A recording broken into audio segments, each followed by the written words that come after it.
হাদিসের আদলে দেখি যে নবী মুহাম্মদ সাল্লাল্লাহু আলাইহি ওয়াসাল্লাম, সাহাবায়ে কেরাম রাদিয়াল্লাহু আনহুম আজমাইন, তারা সকলে একসাথে মিলে একটা জাতি গঠন করেছিলেন, যে জাতিটা আস্তে আস্তে পুরো বিশ্বকে নেতৃত্ব দিয়েছে এবং সেই মক্কা থেকে শুরু করে মদিনা হয়ে পুনরায় মক্কা বিজয়ের মধ্য দিয়ে পরবর্তী প্রায় 1200 থেকে 1250 বছর এই উম্মাহ বিশ্ব শাসন করেছে।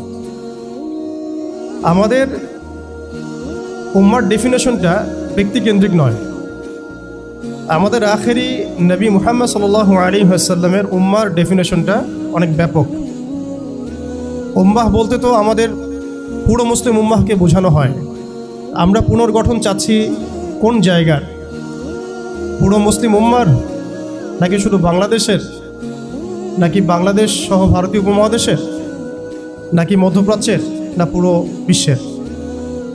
এখানে উম্মা কনসেপ্টটা অনেক অনেক ডিপ, অনেক ব্যাপক, অনেক গভীর। আর সত্যি কথা বলতে পুরো উম্মার ইসলাহ, পুরো উম্মার সংশোধন এখন ব্যক্তির উপর এককভাবে ফলাফলযোগ্য নয়। এটা পুরো উম্মা কেন্দ্রিক যেহেতু ফিকির, অতএব উম্মার প্রত্যেকটা জায়গার মানুষদেরকেই এই ফিকিরটা করতে হবে। আমরা যে দৃষ্টিকোণ থেকে কথাটা বলছি সেটা হচ্ছে আমাদের অঞ্চলে উম্মতে মুহাম্মাদির পুনর্গঠনটা কিভাবে সম্ভব। আমরা এভাবে যদি কথা বলতে চিন্তা করি যে আমি বা আমরা দায়িত্ব নিয়েছি পুরো বিশ্বের উম্মার হালত পরিবর্তন করার, এটা আমাদের উপরে যোগ্যতার চেয়ে বেশি দাবি হয়ে যাবে। এটা আমাদের পক্ষে সম্ভব না। পুরো বিশ্বের উম্মার ইসলাহ, সংশোধন, পুনরুদ্ধার, পুনর্গঠন, এটা আমাদের পক্ষে মনে হয় না সম্ভব। আমাদের পক্ষে কতটুকু সম্ভব? আমরা উম্মার যে অংশ বিলং করি সেই অংশে উম্মার পুনর্গঠন কিভাবে সম্ভব? উম্মা অনেক ব্যাপক একটা শব্দ, অনেক গভীর একটা শব্দ। উম্মার মধ্যে দুটো ভাগ আছে। একটা হচ্ছে উম্মাহ তু দাওয়া এবং উম্মা ইজাবা। দাওয়া অর্থাৎ নবী সাল্লাল্লাহু আলাইহি ওয়াসাল্লাম সবাইকে দাওয়াত দিয়েছেন। এর মধ্যে কাফের, মুশরিক, মুনাফিকরাও উম্মার অন্তর্ভুক্ত। আব্দুল্লাহ বিন উবাই এবং তার অনুসারীরা কি উম্মার অন্তর্ভুক্ত নয়? ইহুদি, নাসারা, পৌত্তলিকটা কি এই উম্মতের অন্তর্ভুক্ত কিনা? তারা দাওয়ার অন্তর্ভুক্ত, বাট ইজাবার অন্তর্ভুক্ত নয়। ইজাবা কারা? যারা মুহাম্মদ সাল্লাল্লাহু আলাইহি ওয়াসাল্লাম যে দাওয়াতটা দিয়েছেন, আমরা দরুদ পড়ব সাল্লাল্লাহু আলাইহি ওয়াসাল্লাম, সেই দাওয়াতটা যারা কবুল করেছেন তারা উম্মত ইজাবা। এর মধ্যে আমরা পড়ছি। এখন উম্মত ইজাবার সংখ্যা আমাদের এখানে কোটি কোটি কোটি কোটি সারা বিশ্বে। এখন এমন একটা অবস্থা আমরা এসেছি যে পুনর্গঠনের প্রশ্ন উঠছে। তাহলে আমরা একটু খেয়াল করি যে উম্মার পুনর্গঠনটার প্রশ্নটা কেন উঠছে। এক নম্বর পয়েন্ট, উম্মা কি এটা তো আমরা বুঝতে পারলাম, এবং উম্মার আমরা কোন অংশ এটাও বুঝতে পারলাম। পরিপূর্ণ উম্মার ইসলাহ ও সংশোধন আমাদের এককভাবে একার পক্ষে সম্ভব না, এটাও বুঝলাম। তবে আমাদের আঞ্চলিকভাবে উম্মার যে অংশ, আমরা এই অংশটুকুর ইসলাহ, সংশোধন, পুনর্গঠন, পুনরুজ্জীবন, এগুলো আমাদের দ্বারা সম্ভব। আর পরের প্রশ্ন হচ্ছে যে দ্বিতীয় শব্দটা, যে পুনর্গঠন, উম্মাকে পুনরুজ্জীবিত করা, উম্মার হারানো গৌরব ফিরিয়ে আনা, এই প্রসঙ্গটা আসছে কেন? এই প্রসঙ্গটা কেন আসছে? তার মানে আমরা নিজেরাই সংজ্ঞায়িত করে ফেলেছি যে উম্মার অবস্থা আগের মতো ভালো নাই। এটা আমরা স্বীকার করেছি এবং এটা আমরা সবাই বুঝতেও পারছি। এই কারণে আলোচনাগুলো আসছে। আলোচনাগুলো আসার প্রেক্ষাপট তৈরি হচ্ছে বা আমরা টপিকগুলো নির্ধারণ করছি যে উম্মার পুনর্গঠন প্রয়োজন, পুনরুজ্জীবন প্রয়োজন, পুনর্জাগরণ প্রয়োজন। তার মানে আমরা আগের হালতে নাই। আমরা আগের হালতে নাই, এটা মাথায় আসলে আবার এটাও মাথায় আসতে হবে আগে আমরা কোন হালতে ছিলাম। আমরা আগে কোন হালতে ছিলাম? একজন ব্যক্তি রমাদান মাসে লাইলাতুল কদরে হেরা গুহায় আল্লাহ রাব্বুল আলামিনকে ডাকছেন। আল্লাহ রাব্বুল আলামিন তাকে আল কোরআনের মতো কিতাব প্রদান করছেন এবং তাকে সর্বশেষ এবং চূড়ান্ত নবী হিসেবে আল্লাহ পাক মনোনীত করছেন। কেন সেই ব্যক্তি হেরা গুহায় আল্লাহ রাব্বুল আলামিনকে এভাবে ডাকছেন? কারণ তিনি যে সমাজে বসবাস করেন সেই সমাজটাকে আইয়ামে জাহিলিয়াত বলা হতো। সে সমাজের মধ্যে শিরক ছিল, সুদ ছিল, রিবা, মাদক, নারীর অবমাননা, গোত্রীয় হানাহানি, এরকম জাহালাতে পূর্ণ একটা সমাজে তিনি আল্লাহ পাককে ডাকছিলেন। সে একজন ব্যক্তি থেকে আস্তে আস্তে দাওয়াত শুরু হলো এবং তিনি প্রথমে ম্যান টু ম্যান দাওয়াত দিতে লাগলেন। আবু বকর, উসমান, উমর, আলী রাদিয়াল্লাহু আনহুম আজমাইন, তাদের মধ্যে সাহাবী তৈরি হতে লাগলো। এক পর্যায়ে মক্কায় 13 বছর দাওয়াতের মধ্যে আমরা সবরের পরিচয় দিলাম, ধৈর্যের পরিচয় দিলাম। দাওয়াত অব্যাহত থাকলো, আমরা নির্যাতন নিপীড়ন সহ্য করলাম। এক পর্যায়ে আমরা হিজরত করলাম, প্রথমে আবিসিনিয়ায়, কখনো তায়েফে, এক পর্যায়ে মদিনায় গিয়ে ইসলামী রাষ্ট্র কায়েম হলো।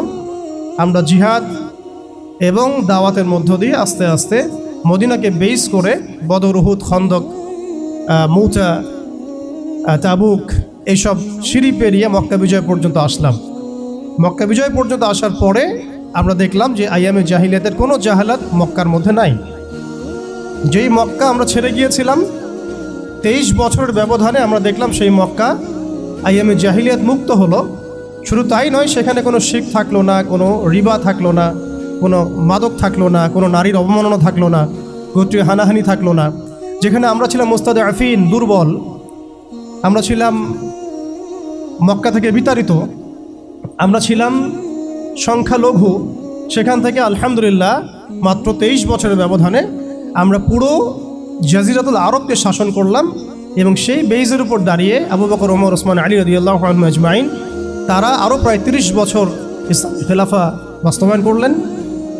এমনকি তাদের বেইজের উপর দাঁড়িয়ে উমাইয়ারা শাসন করলো প্রায় 90 থেকে 95 বছর, আব্বাসীয়রা প্রায় 500 বছরের মতো। এরপরে আসলো তুর্কিরা, মাঝখানে ফাতেমিরা, আপনারা জানেন মামলুকরাও শাসন করেছে, সেলজুকরাও করেছে, অটোম্যানরাও করেছে। তো আমরা বুঝতে পারছি যে উম্মাহ এই হালতে ছিল না এখন যে হালতে আছে। এই ছোট্ট কথা থেকে আমরা বুঝতে পারলাম যে উম্মাহ একসময় বিজয়ী ছিল সব দিক থেকেই, শুধু ব্যক্তিগতভাবে নয়, আধ্যাত্মিকভাবে নয়, শুধুমাত্র তাজকিয়াগত দিক থেকে নয়, শুধুমাত্র সামাজিকভাবে নয়, বরং রাজনৈতিকভাবেও। অর্থাৎ উম্মার পুনর্গঠন, পুনর্জীবন, এই যে কথাগুলো আসে, এগুলো বেসিক্যালি আমরা রাজনৈতিক টার্মিনোলজি থেকে ডিল করছি আর কি।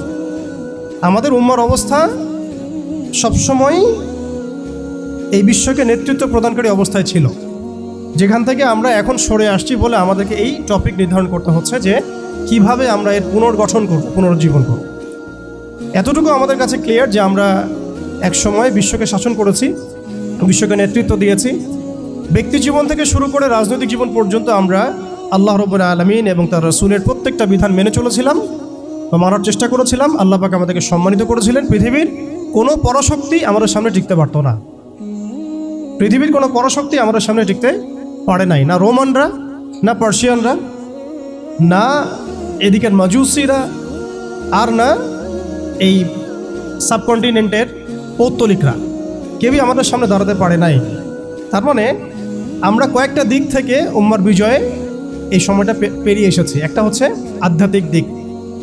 উম্মা এক সময় আধ্যাত্মিকভাবে এমন আলোকিত ছিল যে তাদের ইমানের সামনে কোনো কুফর টিকতে পারতো না। তারা পারিবারিকভাবে আলোকিত ছিল, তারা জ্ঞানতাত্ত্বিকভাবে আলোকিত ছিল, তারা তাসাউফের দিক থেকে আলোকিত ছিল, তারা অর্থনৈতিক দিক থেকে অনেক শক্তিশালী ছিল, সামরিক দিক থেকে তারা অনেক শক্তিশালী ছিল। জামাবদ্ধভাবে আমরা থাকতাম, কোনো বিভক্তি ছিল না। আমাদের মধ্যে আসসামু ওয়া তাআ ছিল, আমাদের মধ্যে আমির, মামুর, বায়াত এবং ইতাআত ছিল। আমাদের মধ্যে রাষ্ট্র ব্যবস্থা ছিল, খিলাফা স্টেট ছিল, শরিয়া আইন ছিল এবং শরিয়া বা ইমারা রাষ্ট্র ব্যবস্থা ছিল। এবং আস্তে আস্তে আমরা এই বেইজের উপর দাঁড়িয়ে বাইতুল মুকাদ্দাস পর্যন্ত জয় করেছিলাম। শুধু তাই নয়, আমরা বলতে পারি যে সিন্ধু, এদিকে সিন্ধু, ওইদিকের আফ্রিকা, আফ্রিকা থেকে সিন্ধু পর্যন্ত, ওইদিকের পশ্চিমা সভ্যতা থেকে চায়না পর্যন্ত বলা যায় পৃথিবীর 4 ভাগের 3 ভাগ আমাদের দখলে ছিল। এই ছিল উম্মার অবস্থা।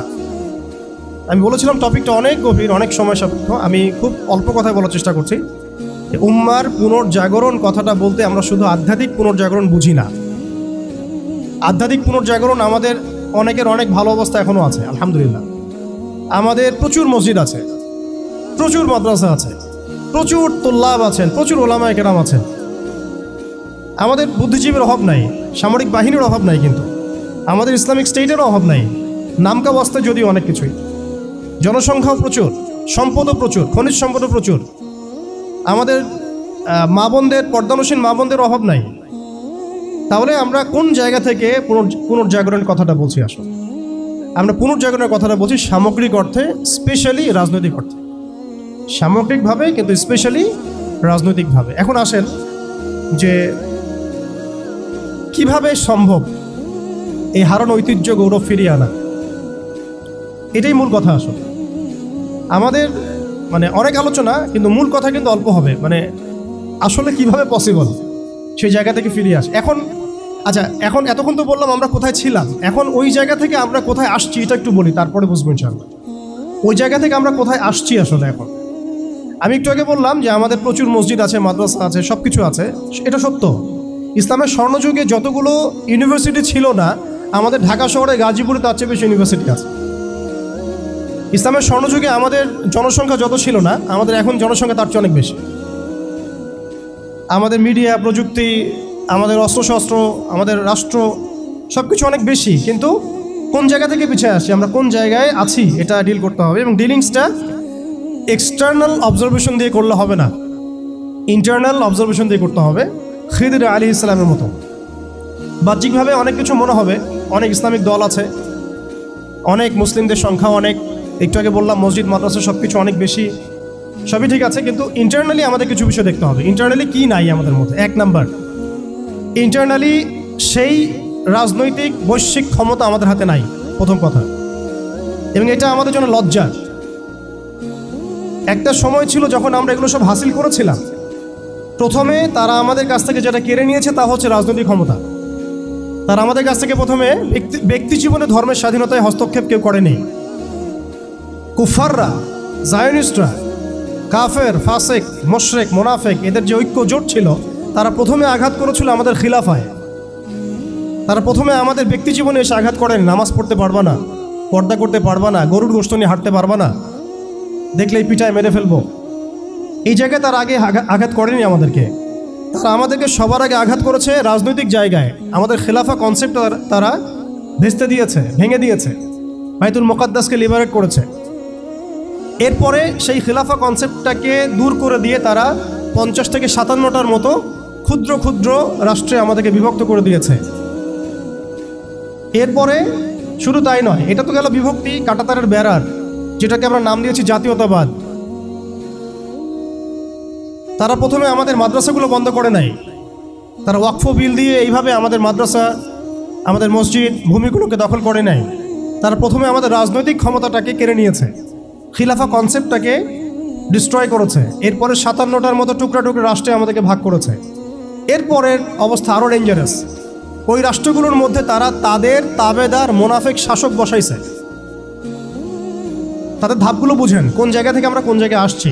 তারপরে আমি অল্প কথা শেষ করব যে সলিউশন হতে পারে কি কি, যদিও সেগুলোর বেশিরভাগই তাত্ত্বিক, প্র্যাকটিক্যাল খুব কমই হবে।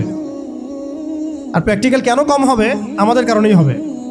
কারণ আমরা অনেক কিছু বুঝি কিন্তু কাজ করতে চাই না। আমরা বুঝি অনেক কিছুই, কাজ করতে বলেন কাজের বেলা নাই, বুঝার বেলা আছে। এগুলো আমরা বুঝতে আসি 100 বছর থেকেই। কেউ বুঝেও বুঝি না, কেউ দেখেও দেখি না, শুনেও শুনি না। ওইদিকে পরে আসি, হার্ডলাইনে চলে যাবো আর কি।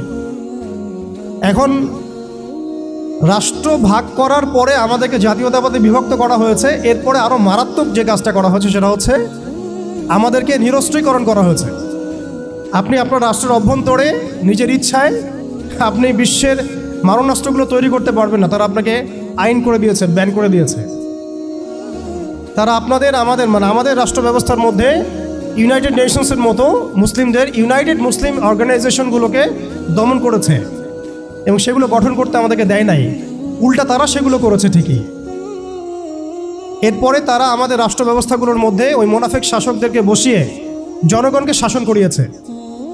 এখনও করে যাচ্ছে, আগামীতেও হয়তো করে যাবে। আমরা সবই বুঝি, কিন্তু আমাদের চিন্তাগুলো কেন জানি মসজিদ পর্যন্ত সীমাবদ্ধ হয়ে যাচ্ছে। এরপরে যেটা হয়েছে আরও মারাত্মক, ওই রাষ্ট্রগুলোর মধ্যে তারা 5টা আমি বলি দেবতা, 5 দেবতা ঢুকিয়ে দিয়েছে। 5 দেবতা কি? আগে ছিল 4 দেবতা, লাত, উজ্জা, হবল আর মানাত। লাত, উজ্জা, হবল আর মানাত নিশ্চয়ই পড়েছেন আপনারা সিরাতের মধ্যে। এগুলো ছিল আবু জেহেল আবু লাহাবদের দেবতা। তারা কিন্তু এই দেবতাগুলোর পূজা করত আল্লাহকে পাওয়ার জন্যই। তারা বলতো মা না'বুদুহুম ইল্লা লিয়ুকাররিবুনা ইলাল্লাহি যুলফা, আমরা শুধু এই কারণেই এই লাত উজ্জা হুবল মানাতের ইবাদত করি যাতে তারা আমাদেরকে আল্লাহ পর্যন্ত পৌঁছে দেয়। এখনও এই 4-5টা দেবতার আমরা পূজা করছি, বাট এগুলো ভিজুয়াল না, এগুলো হচ্ছে আদর্শিক, ফিলোসফিক্যাল। যেমন একটা হচ্ছে ডেমোক্রেসি, নিতে পারবেন অনেকই কথাটা, যে ডেমোক্রেসি একটা দেবতা হয়ে গেছে এখন, ইনভিজিবল দেবতা, এটা একটা দেবতা হয়ে গেছে। কি দাড়িওয়ালা কি টুপিওয়ালা সবাই পূজা করতেছে, সুবহানাল্লাহ।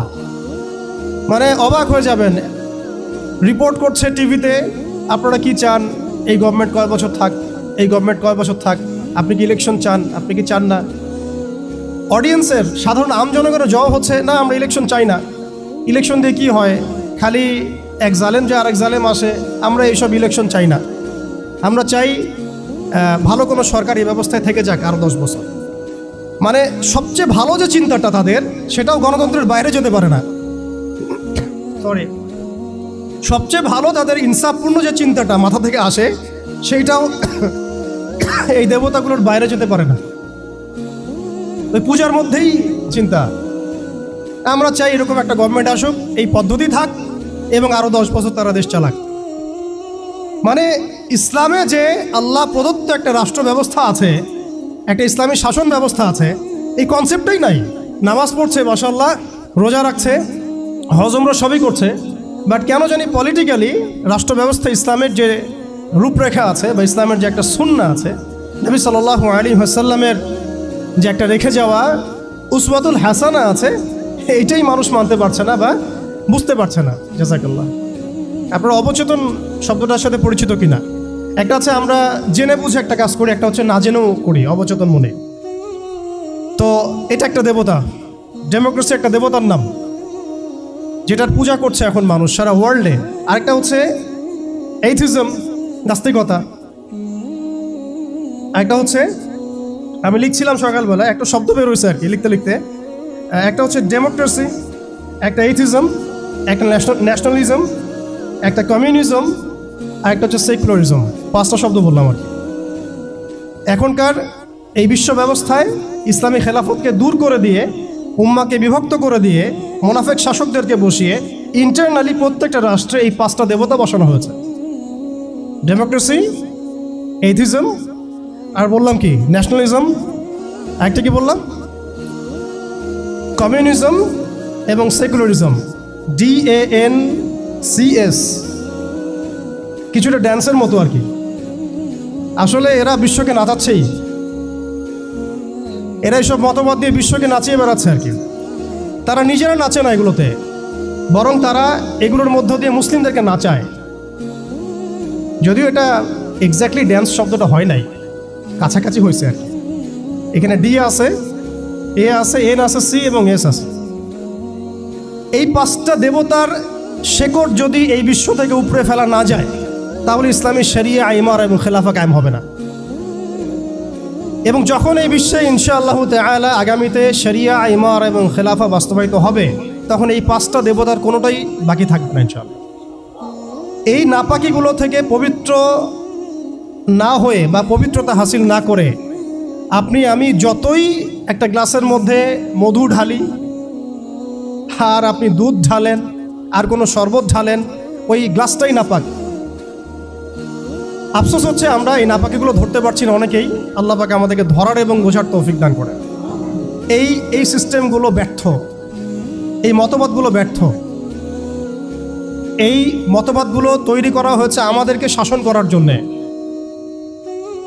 এই মতবাদগুলো আমাদেরকে গিলানো হয়েছে আমাদেরকে ডমিনেট করার জন্যে, আমাদেরকে পশ্চিমাদের দাস বানানোর জন্যে, জায়নিস্টদের দাস বানানোর জন্যে, IMF-এর কাছে লোনের হাত পাতার জন্যে, কোনো ডিসিশন নেওয়ার আগে, রাষ্ট্রের কোনো ডিসিশন নেওয়ার আগে ইউনাইটেড নেশনসের কাছে এই ভিক্ষার ঝুলি পেতে দেওয়ার জন্যে, আমাদের চোখের সামনে আমাদের ভাই বোনদেরকে নির্মমভাবে হত্যা করলেও আমরা টু শব্দ করতে পারবো না এই জন্যে।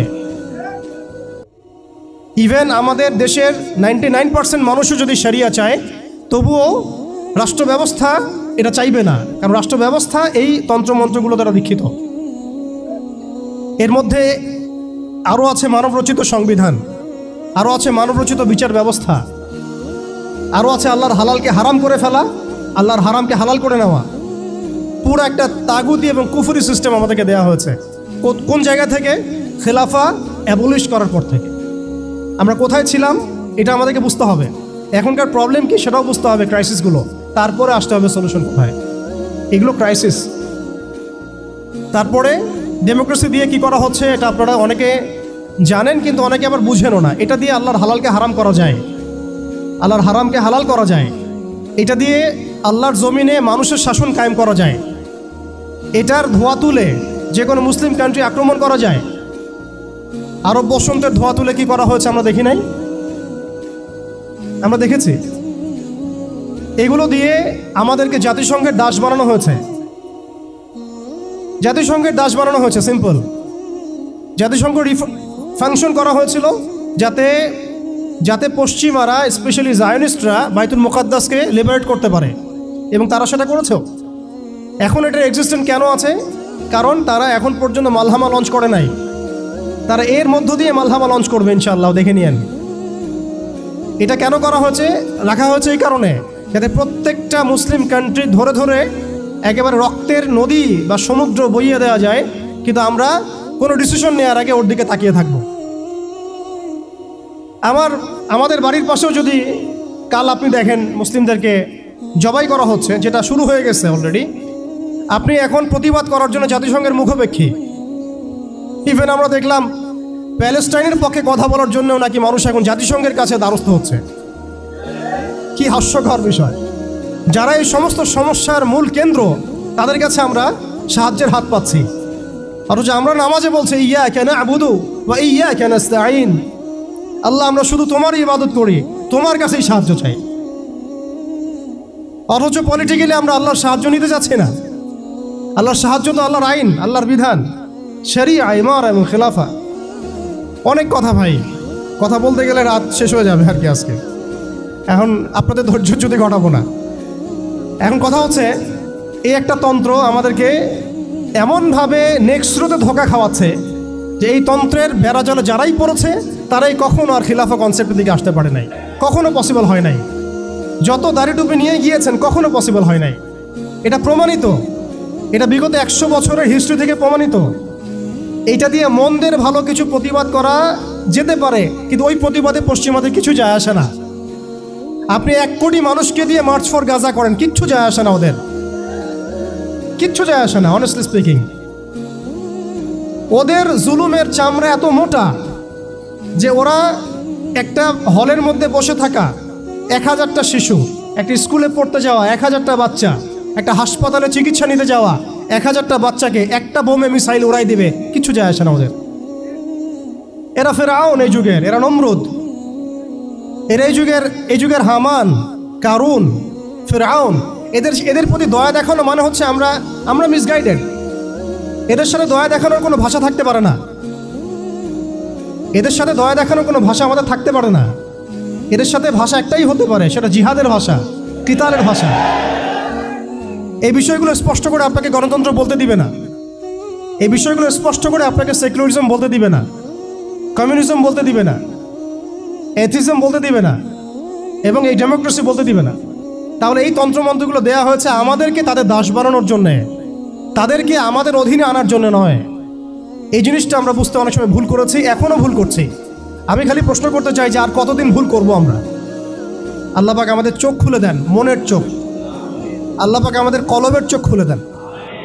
আপনি 20টা আসন পাইতে পারেন হাইয়েস্ট, 5টা আসন পাইতে পারেন হাইয়েস্ট, ওখানেও আপনি দাস হয়ে থাকবেন। আপনি 20টা আসন নিয়ে পার্লামেন্টে দাস হয়ে থাকবেন। 20টা আসন নিয়ে আপনি বলতে পারবেন না যে এটা হালাল, এটা হারাম, এটা জায়েজ, এটা না জায়েজ, এটা করতে হবে, এটা করতে হবে না। আর যদি আপনি বলেনও, আপনার কথা কেউ শুনবেও না। কারণ মেজরিটি শুড বি গ্রান্টেড, তাদের মূল নীতি হচ্ছে এটা। সংখ্যাগরিষ্ঠ মানুষ যা বলবে তাই হক। আগামীকাল সংখ্যাগরিষ্ঠ মানুষ বাংলাদেশে বলবে নাউযুবিল্লাহি মিন যালিক, যে এই বিবাহিত ধর্ষণের বিচার করা হোক, নাউযুবিল্লাহ, আর ওই পতিতালয়ে গিয়ে সময় কাটানো, নাউযুবিল্লাহি মিন যালিক, এটাকে প্রমোট করা হোক, শ্রমিকের অধিকার দেওয়া হোক। আগামীকাল মানুষ বলবে এলজিবিটির লাইসেন্স দেওয়া হোক, আগামীকাল মানুষ বলবে ট্রান্সজেন্ডারকে বাধ্যতামূলক করা হোক, আইন করা হোক। আপনি 20টা আসন নিয়ে কিচ্ছু করতে পারবেন না, বিকজ এই সিস্টেমটা দাঁড়িয়ে আছে এমন একটা বালির ঢিবির উপরে যার উপরে কোনো ঘোড়া দাঁড়াতে পারে না। এই সিস্টেমটা দাঁড়িয়ে আছে এমন একটা ভঙ্গুর মাটির উপরে যার উপরে আপনি কোনো প্রাসাদ নির্মাণ করা সম্ভব নয়, মাটিটাই তো ভঙ্গুর। তো এই আদর্শিক এই মতবাদগুলো দিয়ে তারা আমাদের খিলাফাটাকে ডিস্ট্রয় করে দিয়েছিল। আজকে থেকে 100 বছর হয়ে গেছে, আজকে 100 বছর পরে এসে আমি এগুলো নিয়ে কথা বলছি, আমরা এগুলো নিয়ে কথা বলছি। তো মাশাআল্লাহ এটা ভালো, আমি এই ব্যাপারে আশাবাদী যে মাশাআল্লাহ বাংলাদেশের তরুণ প্রজন্ম এখন বুঝতে শিখছে আলহামদুলিল্লাহ। এবং আমরা যদি এভাবে দাওয়াতের মেহনত অব্যাহত রাখতে পারি ইনশাআল্লাহ তাআলা, অন্যদের 20 বছর লাগলে আমাদের 2 বছর লাগবে ইনশাআল্লাহ। আমি কাজের ব্যাপারে পরে আসছি, একটু সময় নিব আপনাদের কাছে। এরপরে তারা যেটা করেছে হালতটা বুঝেন, এরপরে তারা আমাদের ইয়াং জেনারেশনকে টার্গেট করেছে, কয়েকটা জেনারেশনকে টার্গেট করেছে তারা। একটা হচ্ছে ওলামায়ে কেরাম শ্রেণী, একটা হচ্ছে পলিটিশিয়ান, একটা হচ্ছে তরুণ প্রজন্ম, একটা মেয়েরা, একটা বাচ্চারা। খেয়াল করে দেখেন আমাদের পলিটিশিয়ানদেরকে তারা টার্গেট করে কি করেছিল, তাদেরকে ক্ষমতার লোভ দিয়ে ঈমান হারা করেছে এবং আল্লাহর জমিনে মুসলমান নামধারী শাসকদেরকে দিয়েই আল্লাহ বিরোধী আইন বাস্তবায়ন করেছে। এটা কারা করিয়েছে? আপনি যদি বলেন দাজ্জালকে এসে করে দিয়ে গেছে, না। বলেন দাজ্জালকে এসে করে দিয়ে গেছে, না। কে করেছে? নামধারী মুসলিম শাসকরাই করেছে। এবং তারা বলেছে জনগণ এটাই চায়। দেখেন শাসকদেরকে তারা ক্ষমতা দিয়ে তাদের বসে নিয়ে আসছে, দুনিয়াবী স্বার্থ দিয়ে বসে নিয়ে আসছে। ওলামায়ে কেরামদের একটা শ্রেণীকে তারা কিভাবে বসে নিয়ে আসছে? মসজিদ করে দিব, মাদ্রাসা করে দিব, সব কিছুর সাপোর্ট আমরা দিব। রাষ্ট্র নিয়ে, অর্থনীতি নিয়ে, সমাজনীতি নিয়ে আপনারা কথা বলতে আইসেন না। এই টোপ তারা গিলেছেন অনেকেই,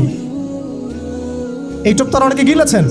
এবং গেলার পর একটা পর্যায়ে কি হয়েছে, ভারত জাজল্যমান দৃষ্টান্ত আমাদের সামনে। জাজল্যমান দৃষ্টান্ত। যখন আল্লামা আবুল হাসান আলী নাদভী রহমতুল্লাহি আলাইহি বলেছিলেন যে ইতিহাসের এমন কিছু সন্ধিক্ষণ আসে যখন রাজনৈতিক বিচক্ষণতার অভাবে মুসলিমরা যদি এমন কোনো সিদ্ধান্ত নেয় যে সিদ্ধান্তটা যুগোপযোগী না, তাহলে সেই একটা সিদ্ধান্ত উম্মাকে 100 বছর পিছায় দেয়। আপনারা পড়ে দেখেন ওই বইটা, মুসলিমদের পতনে বিশ্ব কি হারালো, বইটা পড়ে দেখেন। ঠিক আমরা মনে করেছি আমরা একটা ইসলামিক রাষ্ট্র, আমরা একটা রাষ্ট্রে আছি, এই রাষ্ট্রের হিন্দু গভর্নমেন্ট, কোনো সমস্যার কিছু নাই, তারা আমাদেরকে মসজিদ দিয়েছে, মাদ্রাসা দিয়েছে, সব কিছু ঠিকঠাক চলছে।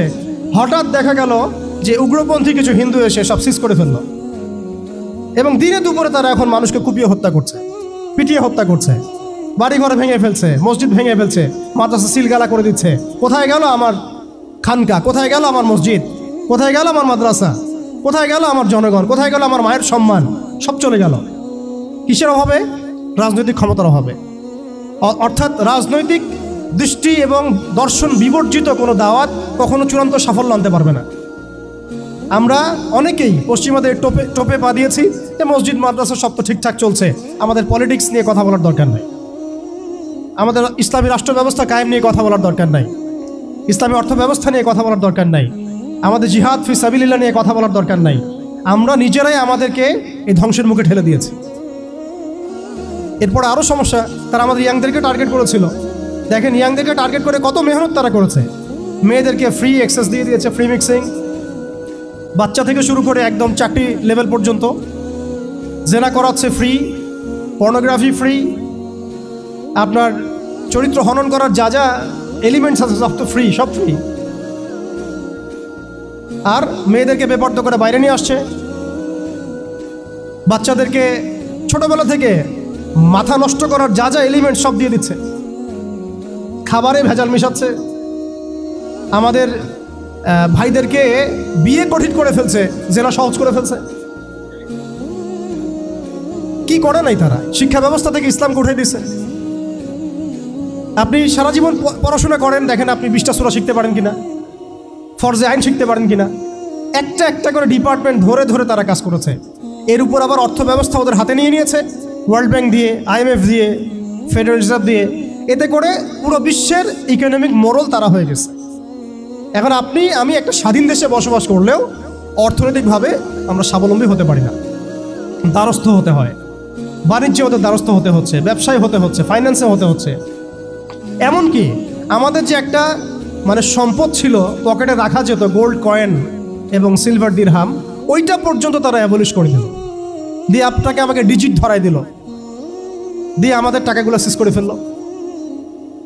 এবং এগুলো যদি মুহূর্তের মধ্যে কলাপস করে যায় আপনি কিছু করতেও পারবেন না, বিকজ এগুলোর নিয়ন্ত্রণ আপনার হাতে নাই, ইভেন একটা রাষ্ট্রের সেন্ট্রাল ব্যাংকের হাতেও নাই। শুধু তাই না, আমাদের ইসলামিক কারেন্সি তো বিলুপ্ত করলোই, উল্টা আপনাকে সুদ ধরাই দিল, সুদের লেনদেন কারবার, সুদভিত্তিক অর্থ ব্যবস্থা। কোন ডিপার্টমেন্টটা বাদ দিল তারা? পলিটিক্স থেকে নিয়ে সোশ্যাল, ইকোনমিক, চারিত্রিক, আমাদের মা বোনরা, আমাদের শিশুরা, কোনো ডিপার্টমেন্ট বাদ দেয় নাই। এর উপরে আরও আছে, এর উপরে তারা আমাদেরকে আবার মিডিয়া দিয়ে নিয়ন্ত্রণ করা শুরু করলো, মিডিয়া দিয়ে নিয়ন্ত্রণ করা শুরু করলো। আমার এখনও মনে আছে যেদিন আমাকে ঘুম থেকে ছেড়ে দেওয়া হয়, আজকে খোলামেলা বলছে এগুলো, আস্তে আস্তে সবই বলে দেবো ইনশাল্লাহ। যেদিন আমাকে ছাড়া হয়েছে ওই দিন আমাকে বলা হয়েছিল যে আমি যদি ঘুমিয়েও থাকি তবু আমাকে ঘুমের মধ্যেও মনিটর করার জন্য মানুষ থাকবে। রাস্তাঘাটে যাওয়া তো বহুত দূরের কথা, বয়ান দেওয়া তো বহুত দূরের কথা, মাহফিল করা তো বহুত দূরের কথা, দাওয়াতের কাজ করা বহুত দূরের কথা, মিম্বরে দাঁড়ানো বহুত দূরের কথা। তুমি আমাদের চোখের মধ্যে থাকবা যখন তুমি ঘুমের মধ্যে থাকবা।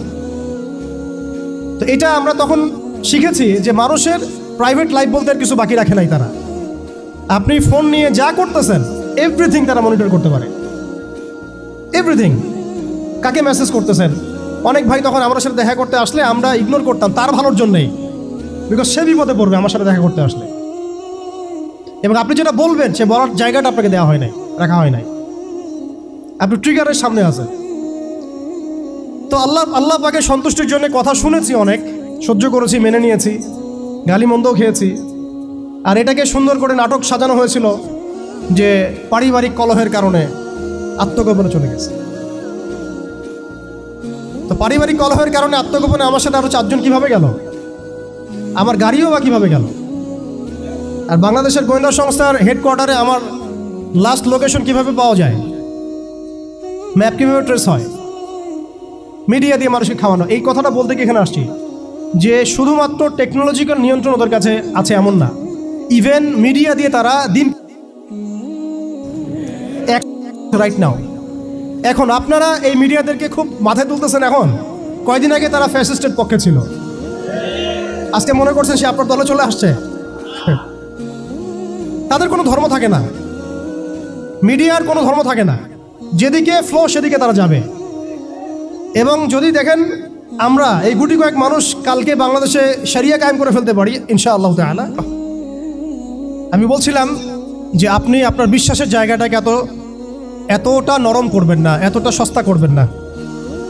কারণ কাফেরদেরকে, ফাসেকদেরকে, জালেমদেরকে, মুশরিকদেরকে, মুনাফিকদেরকে এবং এই চলমান এই মিডিয়া সিস্টেমগুলোকে, তাগুতি সিস্টেমগুলোকে এত সহজে বিশ্বাস করতে নাই। তারা দিনকে রাত বানাতে পারে, রাতকে দিন বানাতে পারে। আজকে আপনাকে জঙ্গি বলতে পারে, কালকে আপনাকে ফ্রিডম ফাইটার বলতে পারে। আজকে যদি দেখে এইসব ওয়ার্ডগুলো এই সিস্টেমের এগেনস্টে যাচ্ছে, তখন আমাদেরকে তারা ট্রেস করবে, তারা উগ্র, তারা মৌলবাদী, তারা জঙ্গিবাদী কর্মকাণ্ড করতেছেন, আউযুবিল্লাহি মিন যালিক। ঠিক আছে, কিন্তু যদি দেখা যায় কালকে তারাই আবার বিজয়ী হয়ে গেছে, তখন তাদেরকে আবার তারা হাইলাইট করবে এবং তাদের পেজগুলো, নিউজ কাভারেজগুলো ভরে যাবে। অতএব মূল জায়গায় থাকেন, তাদেরকে দিয়ে কিছু যায় আসে না। ইসলামের আহলুন নিফাকদেরকে দিয়ে কিছু যায় আসে না।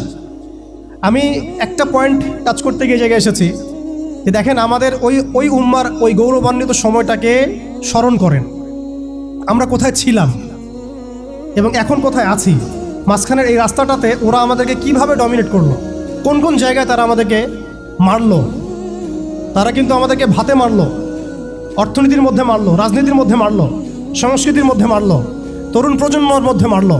তারা আমাদেরকে কিন্তু বেপরদামি দিয়ে মারলো, পর্নোগ্রাফি দিয়ে মারলো, মিডিয়া দিয়ে মারলো, প্রযুক্তি দিয়ে মারলো। প্রযুক্তির কথাটা না বললেই না, সিস্টেম এমনভাবে তারা আপডেটেড করেছে যে একটা জায়গায় সামরিক অভিযানের প্রয়োজন নাই তাদের এখন। এআই টেকনোলজি দিয়ে তারা ঘরে বসে কিবোর্ডের ক্লিকের মধ্য দিয়ে আমাকে এখানে শ্যুট করতে পারে এখন রাইট নাও আমরা কিছু করতে পারবো না, এবং আমাদের কোনো প্রতিরক্ষা ব্যবস্থা নাই। আপনি কোথায় বসে আছেন ওইখানে আপনাকে শ্যুট করা সম্ভব। প্রযুক্তি এমন জায়গায় নিয়ে গেছে তারা। আপনি মুসলিম কান্ট্রিগুলোর অবস্থা দেখেন। আমরা বাংলার জমিনে দিন কায়েমের কথা বলছি, বাংলার জমিনের ল্যাকিংসগুলো আপনি ফাইন্ড আউট করেন। আমাদের কি আকাশ নিরাপদ? সমুদ্র কি নিরাপদ? আমাদের কি মিসাইল আছে? ক্ষেপণাস্ত্র ব্যবস্থা আছে?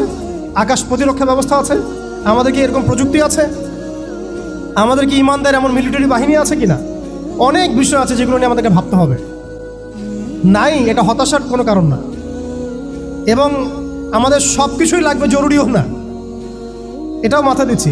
নাই, অনেক কিছুই নাই, এটা হতাশার কোনো ব্যাপার না। এবং অনেক কিছু যে নাই, এটা আমাদের ভীরুতারও কোনো সুযোগ এখানে রাখার দরকার নাই। নাই, ঠিক আছে, যতটা সম্ভব আমরা অর্জন করার চেষ্টা করবো ইনশাআল্লাহ। কিন্তু যদি নাও হয় 100%, তবুও আমাদের ভয় পাওয়ার কোনো কারণ নাই। কারণ আমাদের সাহায্য আসবে আল্লাহর পক্ষ থেকে, আল্লাহর পক্ষ থেকে ইনশাআল্লাহ। এবং আপনারা এই আয়াতটা জানেন যে কাম মিন ফিআতিন কলিলাতিন গালাবাত ফিআতান কাসীরাতান বিইذنিল্লাহ।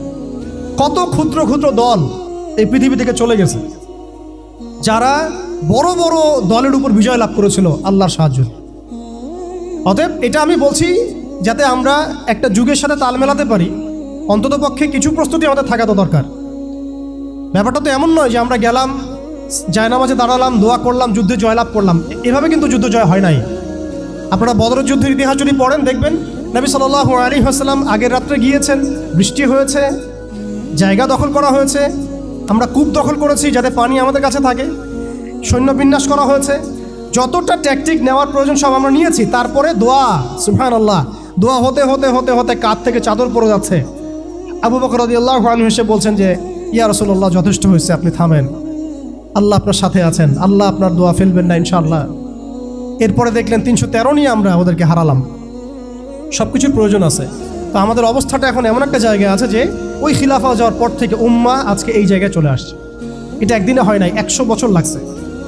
এটা ভাই একদিনে হয় নাই, 100 বছর লাগছে। ওরা 100 বছর মেয়াদি প্ল্যান করেছিল, আরও বেশি প্ল্যান করেছে ওরা তো প্ল্যান করেছে পুরো প্যালেস্টাইনের এই হোলি ল্যান্ডটাই তারা দখল করবে। এটা ওদের প্ল্যান, এটা আমরা জানি। জায়নিস্ট প্ল্যান এইটা, ইরাকের ইউফ্রেটিস নদী থেকে একেবারে মিশরের নীল নদ পর্যন্ত ওরা দখল করতে চায়। ওরা শুধু গাজা চায় না, ওরা পুরো হোলি ল্যান্ডটাই চায়। এবং এই জায়গা থেকে তারা মসিহুদ দাজ্জালের শাসন কায়েম করতে চায়, এবং তারা পুরো বিশ্বটাকেই ডমিনেট করতে চায়। যারা তার আনুগত্য করবে তাকে তারা খাবার দিবে, বাঁচিয়ে রাখবে, দুনিয়াবি সমৃদ্ধি দিবে। যারাই তাদের এই কুফরের প্রতিবাদ করবে তাদেরকে তারা আস্ত রাখবে না। এটা ওদের প্ল্যান, এটা ওপেন সিক্রেট, সবাই জানে। এদিকে তারা হাঁটছে, এই জন্যই তারা এই কাজগুলো করছে। এবং এই কারণে আপনি দেখবেন কোরআন মনে হচ্ছে যেন আজকেই নাজিল হলো। কোরআন থেকে যদি আপনি পড়েন মনে হবে আজকেই যেন নাজিল হলো। আল্লাহ পাক বলেছেন, ইয়া আইয়ুহাল্লাযীনা আমানু লা তাত্তাখিযুল ইয়াহুদা ওয়ান নাসারা আউলিয়া। হে মুমিনগণ, তোমরা ইহুদি এবং নাসারাদেরকে বন্ধুরূপে গ্রহণ করো না। বা'দুহুম আউলিয়াউ বা'দ, এরা একে অপরের বন্ধু। তারা আজকে মিলে মিশে সারা বিশ্বে কি করতেছে দেখেন। বা'দুহুম আউলিয়াউ বা'দ, আল্লাহ আমাদেরকে আগেই বলেছিলেন। আল্লাহ পাক আরো সতর্ক করেছেন, ওয়া মান ইয়াতাওয়াল্লাহুম মিনকুম ফাইন্নাহু মিনহুম। তোমাদের মধ্যে কেউ যদি ওদের সাথে হাত মিলাও, ওদের দিকে মুখ ফিরাও, তোমরা তাদের অন্তর্ভুক্ত। আজকে দেখেন পুরো আরবের মধ্যে কারা ওদের দিকে মুখ ফিরাইছে, পুরো বিশ্বে কারা ওদের দিকে মুখ ফিরাই নিয়েছে। প্রত্যেকটা সেকুলার রাষ্ট্রের শাসক ওদের দিকে মুখ ফিরাইছে। প্রত্যেকটা ডেমোক্রেটিক কান্ট্রির শাসক দেখেন আজকে ওদের দিকে মুখ ফিরাইছে। আপনি এইসব তন্ত্রমন্ত্রগুলোর কথা আগে যেগুলো বললাম, এগুলোর দ্বারা যারা শাসিত হচ্ছে তারা কেউই ওদের থেকে বিচ্ছিন্ন নয়, বরং তারা ওদের অংশ, এবং তারা ওদের পারপাস সার্ভ করতেছে ওই অঞ্চলে। দাজ্জাল কি আসলে? সে তো একটা ব্যক্তি হবে, কিন্তু দেখেন ওর সিস্টেম কিন্তু অলরেডি ডেভেলপ করে ফেলছে। সে কি প্রত্যেকটা জায়গায় পায়ে হেঁটে হেঁটে গিয়ে শাসন করবে? আপনাদের তাই মনে হয়? সে প্রত্যেকটা জায়গায় তার এজেন্টদেরকে বসাবে, এটাই বাস্তব। উমর রাদিয়াল্লাহু আনহু মদিনা থেকে পুরো বিশ্ব শাসন করেছেন। তিনি কি প্রত্যেকটা জায়গায় পায়ে হেঁটে হেঁটে গিয়েছেন? এটা কি পসিবল? ইসলামের প্রতিনিধি ছিল, সাহাবায়ে কেরাম বিভিন্ন জায়গায় ছিলেন তার পক্ষ থেকে। মসিহুদ দাজ্জাল অনেকটা সেম কাজ করতে পারে। দেখুন, খেয়াল করে, সে তার অনুসারীদেরকে সব জায়গায় বসিয়ে দিয়েছে, সবাই তার ভাষায় কথা বলছে। BBC, CNN তারা যে ভাষাগুলো চয়ন করে সেই ভাষায় আমাদের রিপোর্ট করা হয়। ওরা যে মিডিয়াগুলো FBI ওরা যে রিপোর্টগুলো প্রদান করে ওই রিপোর্টের আলোকে আমাদের এখানে প্রশাসনিক বাহিনী কাজ করে। তারা যেভাবে ফাংশন করে সেইভাবে কাজ করা হয়। পুরো বিশ্বটা যেন একটা সিস্টেমের মধ্যে নিয়ে আসা হয়েছে। এটাই হচ্ছে একটা দাজ্জালি ওয়ার্ল্ড অর্ডার। এই ওয়ার্ল্ড অর্ডারটাই তারা ফাংশন করেছিল আমাদের খেলাফতটাকে অ্যাবলিশ করার পর। এই কারণে আমাদের এখানে প্রশ্ন উঠতেছে যে উম্মার পুনর্গঠন কেন দরকার, কিভাবে সম্ভব। আগে আমাদেরকে বুঝতে হবে যে কোন জায়গায় আমরা চলে আসছি, কোন জায়গা থেকে। এখন কি আমাদের ঈর্ষা হচ্ছে না যে আমরা কোন জায়গায় ছিলাম? এখন কি আমাদের খারাপ লাগছে না যে আমরা আসলে কোন জায়গায় ছিলাম, আজকে কোন জায়গায় আছি? অনেস্টলি স্পিকিং আপনি বলেন, আজকে যদি গাজায় 1000টা শিশুকে হত্যা করে আপনি আমি কি করতে পারবো? আমরা কি বুঝতে পারছি আমরা কোন জায়গায় আসছি? আর স্মরণ করেন সেই সময়ের কথা যখন একটা মুসলিম যুবতীর উপর চোখ তুলে তাকানোর অধিকার কারো ছিল না, এই ক্ষমতা কারো ছিল না। চোখ তুলে ফেলতাম একেবারে আমরা। ঘরের ভিতরে যদি বাহির থেকে কেউ তাকাতো অন্যায়ভাবে চোখ উপড়ায় ফেলতাম আমরা। একটা মুসলিম রমণীর সম্ভ্রমহানি করা হয়েছিল এই সাবকন্টিনেন্টে, এই সিন্ধুতে, মনে আছে আপনাদের? তার সম্ভ্রমের জন্যে, তার সম্ভ্রম বাঁচানোর জন্যে পুরা মুহাম্মদ বিন কাসিমের জাইশ আসছে। আপনি আমি কি চিন্তা করতে পারছি আমরা কোন জায়গায় ছিলাম? আজকে আপনি দেখলেন রেলে একটা মেয়ে যাচ্ছে ইন্ডিয়াতে, তার নিকাব খুলে ফেলা হলে কেউ কিছু করতে পারলো না। ওরা জোরে জোরে বলছে বল বল জয় শ্রীরাম বল, তারপর ছাড়বে না। আউযুবিল্লাহি মিন যালিক। বল জয় শ্রীরাম, তারপর ছাড়বো তোকে। বল মোদিজি কি জয়, তারপর ছাড়বো তোকে। চিন্তা করছেন আমরা কোন জায়গায় আসছি? আমাদের কি ভারতে মসজিদের অভাব আছে, মাদ্রাসার অভাব আছে? ভারতে কি মুসলমানদের সংখ্যার অভাব? তাহলে কেন এই জায়গায় আসলো? একটাই কারণ, রাজনৈতিক শক্তি না থাকলে উম্মার অবস্থাই হয়। রাজনৈতিক শক্তি, হ্যাঁ রাজনৈতিক শক্তি হচ্ছে এখন আমাদের মূল লক্ষ্য হওয়া দরকার। একটা অঞ্চলে ইসলামী ইমারা শরিয়া কায়েম করার জন্য 100% মানুষের 100% পরিপূর্ণ মুসলিম হওয়া শর্ত না। জি, বরং একটা অঞ্চলের মানুষের মধ্যে যদি মুসলিমে মানুষও একদম খালেস মুখলেস হয়, মুত্তাকি হয়, পরহেজগার হয়, ইমানদার হয়, একদম সিরাতের আদলের সব সুন্নাহগুলো মেনে চলে, ওই গুটি কয়েক মানুষের দ্বারা ইনশাআল্লাহ একটা বড় অঞ্চলে খেলাফত প্রতিষ্ঠা করা সম্ভব। আমি একটা এক্সাম্পল দিচ্ছি, আমি আমার আউট অফ হেডস কথা বলছি না। মদিনা রাষ্ট্র যখন কায়েম হয়েছে আমাদের কি মনে হয় মদিনার 100% মানুষই মুসলিম হয়েছিল? কখনোই না। মদিনায় আনসার সাহাবী তারা মুসলিম ছিলেন, আওস ও খাজরাজ গোত্রের, হিজরত করে গিয়েছেন মুহাজির সাহাবীরা, এতটুকু ইসলাম, এতটুকু মুসলিম আমাদের।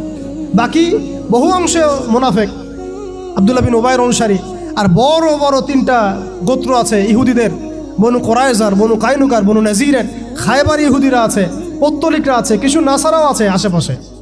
তারপরেও সেখানে ইসলামী রাষ্ট্র কায়েম হয়েছে। এই শর্তটা যারা জুড়ে দিচ্ছেন এটা ঠিক হচ্ছে না, যে একদম 100% মানুষের ইসলাম না হওয়া পর্যন্ত আমাদের এখানে ইসলামী শরিয়া কায়েম করা যাবে না, এই কনসেপ্ট ঠিক না। বরং আপনি দেখেন, একটু খেয়াল করে দেখেন, একটা এক্সাম্পল দিই, জুলাই অভ্যুত্থান, ঠিক আছে?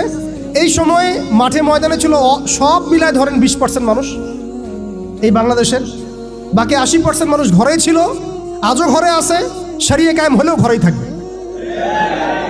আপনি খেয়াল করে দেখেন, তাদের কিছু যায় আসে নাই, তারা যেভাবে ছিল সেভাবে আছে। আগে ছিল একটা শাসন, তাদের কাছে মনে হচ্ছে এখন আরেকটা শাসন আসবে। তাদের চিন্তায় তো এতটুকু, চিন্তার লিমিটেশন এতটুকুই, একজন গেছে আরেকজন আসবে, এক তাগুত গেছে আর এক তাগুত আসবে, মদের বোতল চেঞ্জ হবে, মদ সেম থাকবে, ওদের চিন্তাটা এমনই। তো এত মানে আমাদের কঠোর চিন্তার প্রয়োজন নাই যে 100% মানুষ মুসলমান পরিপূর্ণ না হওয়া পর্যন্ত শরিয়া কায়েম হবে না। না, আমি এই পয়েন্টটাতে একটু সময় নিয়ে নিলাম। দেখেন ভারতের অবস্থাটা আমাদেরকে খুব পীড়া দিচ্ছে। ভারতের অবস্থা আমাদেরকে অনেক পীড়া দিচ্ছে না? এটা দেওয়ার পরেও কিন্তু আপনি আমি কিছু করতে পারছি না। এটা যদি আল্লাহ না করুক যদি এটা বাংলাদেশে হয়, আল্লাহ না করুক এটা যদি বাংলাদেশে হয়, তখন আপনার ফতোয়া কি হবে, আমাদের ফতোয়া কি হবে, এটা আমাদের এখন স্পষ্ট করা উচিত। এবং যেটার আশঙ্কা আমরা করি সেটার প্রিপারেশন কেন আমরা নিব না?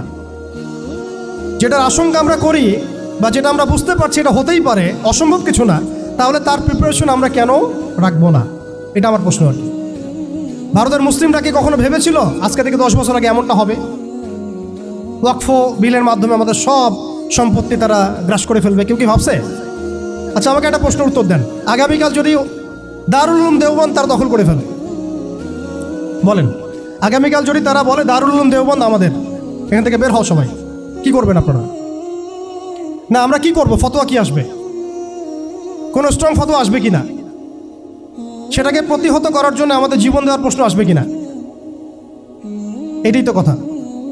যদি হ্যাঁ হয় তাহলে আজকে আমরা ভারতের মুসলমানদেরকে মৃত্যুর হাতে ছেড়ে দিচ্ছি কিভাবে? আর যদি না হয় তাহলে তো কিছু বলার নাই। মানে আমাদের সামনে রাস্তা তো দুইটা, হয় তাদের সামনে, আমাদের বলতে আমি তাদেরকে আমাদের অন্তর্ভুক্ত করে বোঝাচ্ছি, তাদের সামনে রাস্তা দুইটা, হয় এখন তাদের মার খেয়ে মরবে জিল্লতির সাথে, থুতু চাটাচ্ছে তারা রাস্তায়, আমাদের মুসলিম ভাইদেরকে তারা থুতু চাটাচ্ছে রাস্তায়, মেয়েদেরকে নগ্ন করতেছে, বাড়িঘর জ্বালাই দিচ্ছে, মসজিদ ভেঙে দিচ্ছে, মাদ্রাসা দখল করতেছে, গরুর গোশত নিয়ে গেলে পিটায় মেরে ফেলতেছে, বাবার সামনে মেয়েকে ধর্ষণ করতেছে। সবচেয়ে বড় কথা, আমাদের নিরপরাধ ভাইদেরকে তারা একটা ইস্যু ক্রিয়েট করে হত্যা করতেছে। এটা একটা জেনোসাইড, গাজার মতোই একটা অবস্থা তারা সৃষ্টি করছে ভারতে, কাশ্মীরে। কথা হচ্ছে তাদের সামনে অপশন কয়টা? হয় তারা এই জিল্লতিগুলো সহ্য করে এভাবে লাঞ্ছনার মৃত্যু মরবে, অথবা প্রতিহত করে শাহাদাতের মর্যাদায় মারা যাবে, শহীদ হবে। এর বাইরে কোনো রাস্তা আছে কি না? এখন আমরা যদি আমাদের পার্শ্ববর্তী অঞ্চল সম্পর্কে সচেতন থাকি, তাহলে আমাদের অভ্যন্তরীণ বিষয়গুলো সম্পর্কে আমাদের সচেতন থাকা উচিত কি উচিত না? আমাদের উম্মার ফিকির অনেক গভীর, এই জন্য আমি বলেছিলাম শুরুতে অনেক কথা আছে। আসেন একটু শেষ করি, অনেক লম্বা হয়ে যাবে আপনাদের। প্রিয় ভাইরা, অবস্থাটা শুধুমাত্র আধ্যাত্মিক না, মানে ক্রাইসিসটা একটু বুঝেন, ক্রাইসিসটা শুধুমাত্র ইমানের ক্রাইসিস না, ক্রাইসিসটা শুধুমাত্র আমাদের সংখ্যার না, মানে আমাদের মসজিদের মাদ্রাসার না, আমাদের শুধু মিডিয়া নিয়ে সমস্যা না, শুধু প্রযুক্তি নিয়ে সমস্যা না, আমাদের ইন টোটাল ব্যক্তি জীবন থেকে নিয়ে পলিটিক্যাল সিস্টেম পর্যন্ত প্রত্যেকটা ডিপার্টমেন্টেই আমাদের উম্মাগত সমস্যা। তার মধ্যে সবচেয়ে বড় জায়গাটাই হচ্ছে আমরা আমাদের ওই রাজনৈতিক সে ক্ষমতা ওইটা হারাই ফেলছি আর কি। আল্লাহ পাক আমাদের সবাইকে উম্মার সেই হারানো জায়গায় ফিরে যাওয়ার তৌফিক দান করে। এখন তো প্রশ্ন একটা আসতেছে যে এটা কি পসিবল কিনা? এটা পসিবল কিনা সেটা আমি না বলে হাদিস থেকে বলি। রাসূলুল্লাহ সাল্লাল্লাহু আলাইহি ওয়াসাল্লাম আখিরুজ্জামানের হাদিসগুলোর মধ্যে অনেকগুলো হাদিস, এগুলোর মধ্যে ইরশাদ করেছেন। আমি কয়েকটা সামারি বলছি এখানে। এই বাইতুল মুকাদ্দাস যেটা আমরা দেখছি, ইনশাআল্লাহ এই বাইতুল মুকাদ্দাস যেটা আমরা দেখছি, এখান থেকে ইনশাআল্লাহ তাআলা ইসলামী খেলাফা কায়েম হবে, এটা ভবিষ্যৎবাণী লেখা হয়ে গেছে। মালহামা হবে, এটা লেখা হয়ে গেছে। এবং মুসলিমদের একটা বড় অংশ শহীদ হবে, এটাও লেখা হয়ে গেছে। মুসলিমদের একটা অংশ এই যুদ্ধে জয়লাভ করবে, এটাও লেখা হয়ে গেছে। ঈসা আলাইহিস সালামের হাতে 40 বছর ইসলামী খেলাফা কায়েম হবে, এটাও লেখা হয়ে গেছে। তাহলে এই বিষয়ে যাদের মধ্যে কনফিউশন আছে যে ইসলাম কি আবার সে আগের জায়গায় যাবে, উম্মাহ কি আবার হারানো ওই জায়গায় ফিরে পাবে, এই কনফিউশনটা আগে দূর করতে হবে। আজকে থেকে বাসায় ফিরে গিয়ে আপনি কনফিডেন্ট থাকবেন যে সামনে আমরা জয়লাভ করতে যাচ্ছি ইনশাআল্লাহ। আগামীকাল আমাদের জয়ের সূর্যোদয় উঠবে, এটা লেখা হয়ে গেছে। এটা যাদের মধ্যে পড়াশোনা নাই, এলেম নাই, যারা দুনিয়াদার, যারা এইসব তন্ত্রমন্ত্রে ধোকায় পড়ে আছে, তাদেরকে বললে তারা হাসতে পারে। এমনকি পশ্চিমা সভ্যতা, Zionist movement, United Nations, NATO, FBI, এরা সবাই হাসতে পারে যে এগুলো হবে। ওরা এগুলোকে ওই যে আসাতিরুল আউয়ালিন বলতে পারে, যেমনটা কাফেররা বলতো, প্রাচীন নীতি কথা, এগুলো বলতে পারে। কিন্তু এটা মুহাম্মদ সাল্লাল্লাহু আলাইহি ওয়াসাল্লামের পবিত্র জবানের ভবিষ্যৎবাণী, কেউ ঠেকাতে পারবে না ইনশাআল্লাহ। অতএব এখন যেহেতু আমরা আমাদের গন্তব্যটা জানি, এই জায়গায় আমরা যাবো ইনশাআল্লাহ, অতীতটাও জানছি কোথায় ছিলাম, মাঝখানে কিভাবে আমরা এই জায়গায় আসলাম সেটাও জানলাম। এখন 2 মিনিটে আমি শুরু বলতে যাচ্ছি যে কোন কাজগুলো আমাদেরকে করতে হবে। এটা আজকে একটু মেমোরাইজ করার চেষ্টা করতে হবে। ফার্স্ট অফ অল ভাই, ব্যক্তি থেকেই শুরু হয়। আপনি আমি আজকে থেকে চিন্তা করব, একটু ধৈর্য ধরেন, জাস্ট 5 মিনিট। আপনি আমি আজকে থেকে চিন্তা করব যে আমরা পৃথিবীতে বেঁচে আছি কিছু, বলেন আমাদের বেঁচে থাকার কারণটা কি? আপনি আমি পৃথিবীতে বেঁচে আছি কেন? আল্লাহ পাক আমাকে আপনাকে হায়াতে রাখছেন কেন? দুইটা কাজ আমাদের। যত কিছু আমাদের আশেপাশে ঘুরতেছে, স্ত্রী, সন্তান, ব্যবসা বাণিজ্য, চাকরি বাকরি, এইটা সেইটা, এগুলো সবই গৌণ। আমাদের মুখ্য কাজ দুইটা: আল্লাহর ইবাদত করা, তার জমিনে তার দিন কায়েম করা। বাকি সব কিছু এর আওতাভুক্ত।